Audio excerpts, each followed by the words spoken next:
Vamos a analizar ahora qué es la confiabilidad y cómo se calcula. La confiabilidad, C, es la capacidad de hacer frente a las fallas y se calcula principalmente a partir de la ecuación de Weibull. La ecuación de Weibull dice que la confiabilidad es igual al número E elevado al menos el tiempo entre el tiempo promedio entre fallas, más conocido como MTBF. Entonces, E es un número universal, 2.718, entonces muchos números más. Entonces, la confiabilidad es la capacidad de hacer frente a las fallas y se calcula como E a la menos el tiempo entre el tiempo promedio entre fallas. ¿Qué cosa es el tiempo promedio entre fallas? Es el tiempo que existe entre una falla y otra falla.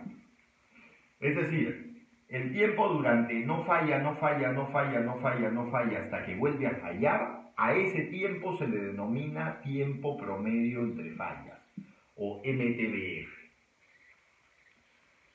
Existe en la ingeniería otro concepto que es el tiempo en el cual tú te repones de la falla. Es decir, antes de volver a operar y volver a empezar a calcular tu MTBF, hay un pequeño tiempo que se denomina MTTR, que es el tiempo promedio en el cual tú te repones de una falla. Entonces esos son los dos conceptos. Pero ese concepto no lo vamos a usar, solamente vamos a usar el MTBF, que es el tiempo promedio que sucede entre una falla y otra. Si el tiempo promedio entre una falla y otra es muy largo, es decir, yo no fallo, si el tiempo promedio entre fallas es muy largo, no fallo, entonces se hace algo muy confiable. ¿Cómo se ve eso matemáticamente en esta ecuación? ¿No es cierto? Matemáticamente se ve así. Si el tiempo promedio entre fallas es muy largo, este denominador se hace enorme. Cuando este denominador se haga enorme, esto se convierte en 0 y E a la 0 es 1. O sea que si el tiempo promedio entre fallas tiende al infinito, la confiabilidad es 100%. Pero si el tiempo promedio entre fallas es muy corto, es decir, existe una serie de fallas y se para fallando, entonces esto no va a ser 0 y por lo tanto la confiabilidad va a ser muy bajita, 30%, 20%, porque existen muchas fallas. La parte poderosa de la ecuación de Weibull no tiene tanto que ver con esto que fue diseñado para el comportamiento, originalmente fue diseñado para el comportamiento de una máquina. Entonces el comportamiento de una máquina en el tiempo, aparecía una falla, después se corregía, entonces no fallaba, volvía a fallar, se corregía, se hacía el análisis de las causas, había un tiempo para reponerse de la falla y luego tratabas de tener MTBFs o tiempos promedio entre fallas más largos, cada vez más largos, con lo cual la confiabilidad se aumentaba. Pero este concepto es poderoso porque puede ser extrapolado a otras ramas del conocimiento. Y aquí viene la parte rica, porque todo está en cómo definas falla. ¿Cuál es tu definición de falla?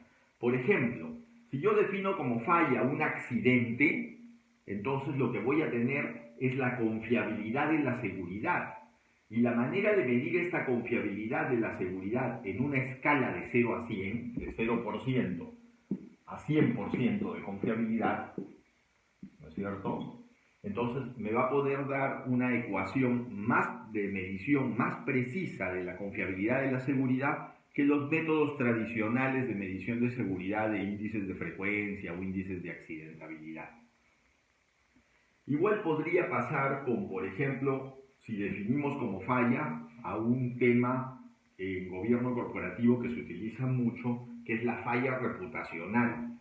Si podemos definir, por ejemplo, la falla reputacional, cuándo hubo una falla reputacional, cuándo va a haber otra falla reputacional y medir el tiempo en el que las compañías no caen en esa falla reputacional, podemos medir la confiabilidad reputacional de la compañía en términos numéricos y apropiados, utilizando un concepto de la ingeniería que fue originalmente pensado para una máquina, lo podemos usar para otros campos del conocimiento perfectamente, porque esta ecuación nos lo permite. Y eso es la descripción de qué es la confiabilidad y cómo se calcula.